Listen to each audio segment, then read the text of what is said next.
Assalamualaikum warahmatullahi wabarakatuh. Perkenalkan, saya mahasiswa STAI Al-Ma'arif dengan nama jelas Silva Adijah, nomor NIM 20254032, Program Studi Pendidikan Guru Madrasah Ibtidaiyah semester 2. Video ini saya buat untuk memenuhi tugas mata kuliah Ilmu Pendidikan Islam dengan dosen pengampu Bapak Kun Saiful Milah MPD. Video ini akan menjelaskan analisis kesesuaian relevansi KBC atau kurikulum berbasis cinta dengan SKCPPAI mata pelajaran fikih di jenjang MI fase A atau di fase kelas 1 sampai kelas 2. Analisis relevansi dan kesesuaian secara substantif CPPAI pada fase A kelas 1 sampai 2 mencakup pengenalan rukun Islam, toharoh atau tata cara bersuci, dan sholat. Nah, pada capaian ini, guru diminta mengenalkan dan menerapkan pemahaman rukun Islam, toharoh atau bersuci, dan sholat agar tidak hanya hafal materi atau teks, tapi bisa menjalankannya dengan hati.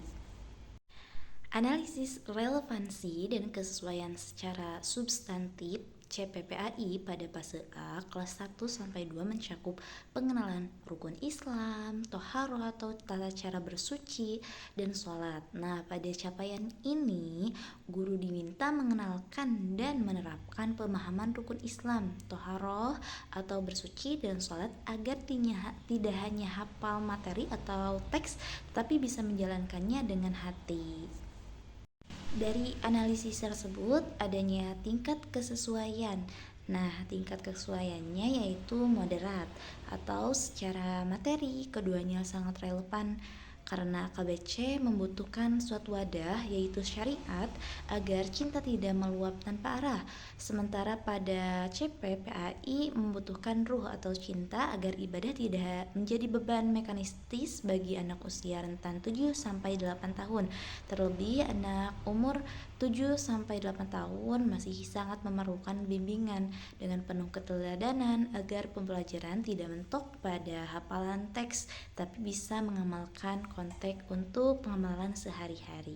Nah, selain itu, hasil analisis saya ada juga kelebihan dan kekurangan.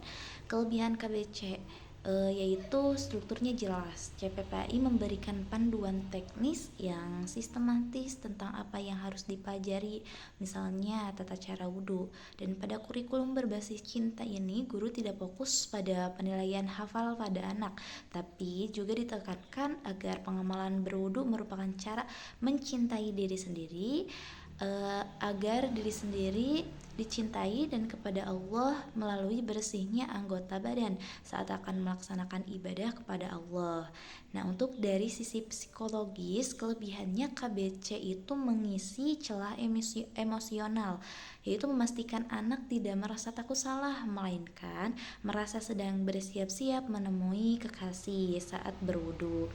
Untuk kekurangannya, dalam KBC kurikulum berbasis cinta yaitu adanya kebingungan pengambilan nilai dari rasa cinta siswa kepada Allah atau sesama. Nah, guru itu bingung bagaimana sih cara menilai anak itu sudah mencintai Allah atau mencintai sesama. Untuk yang selanjutnya, rancangan ulang CP atau redesign dengan mahabbah cinta.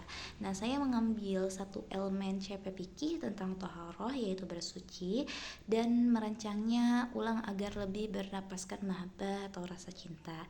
Nah, untuk CP awal kan atau standar yaitu peserta didik mengenal rukun Islam dan mampu mempraktikkan tata cara bersuci atau wudhu dan tayamum dengan benar sesuai ketentuan syariat.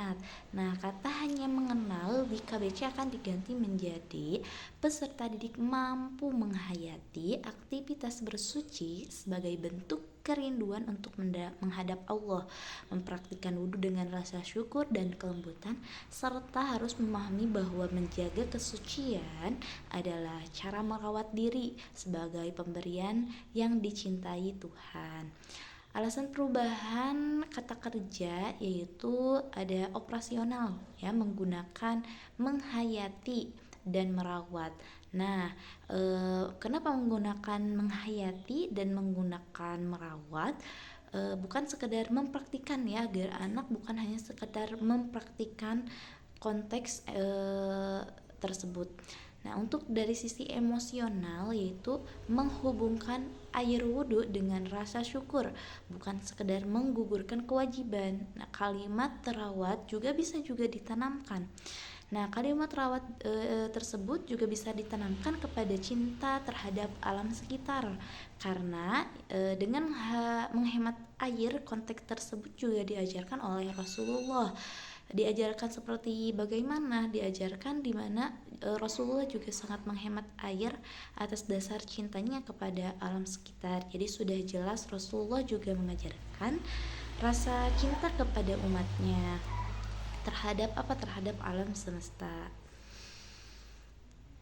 Nah, setelah menganalisis, maka muncullah refleksi. Menurut saya, refleksinya sebagai calon guru atau tenaga pendidik, mengajarkan fikih di kelas 1 dan 2 MI dengan KBC atau kurikulum berbasis cinta adalah tentang mengubah kamu harus menjadi betapa indahnya jika. Nah, kata kami harus merupakan kata tekanan. Kata kami merupakan kata tekanan, di mana tekanan itu membuat siswa lebih menjalankan karena adanya tekanan. Nah, sedangkan kalimat betapa indahnya jika bla bla bla merupakan kalimat harapan. Bila anak didik melaksanakan pembelajaran dengan konteks tersebut, maka anak didik akan lebih ikhlas dan rasa cintanya itu muncul dalam pembelajaran, bukan terletak pada anak hafalnya, tetapi pengalaman dan pengamalan yang lebih intensif atau berkesinambungan terus-menerus. Anak-anak kelas 1 dan 2 berada pada fase di mana mereka melihat dunia melalui perasaannya. Nah, jadi jika kita mengajarkan fikih hanya sebagai deretan aturan halal, haram, batal, sah, kita membangun gedung tanpa pondasi. Jadi adanya rasa ketakutan ya. Anak itu akan menjadi takut dan melaksanakan itu karena rasa takut tersebut. Nah, namun jika kita menggunakan kurikulum berbasis cinta, wudhu bukan sekedar membasuh air, tapi membersihkan diri untuk bertemu dengan Allah. Kencan ya, seperti kencan bersama, makan malam bersama keluarga gitu ya. Terus sholat juga bukan sekedar gerakan fisik semata, tapi pelukan hangat kepada Sang Pencipta, pelukan hangat anak-anak gitu kepada Sang Pencipta. Jadi anak-anak lebih mencintai sholatnya itu sendiri. Sekian penyampaian analisis relevansi KBC dan SKCPPAI yang mungkin banyak kurangnya mutlak atas dasar ketidaktahuan pribadi dan lebihnya atas kuasa Allah Subhanahu wa taala. Terima kasih. Wassalamualaikum warahmatullahi wabarakatuh.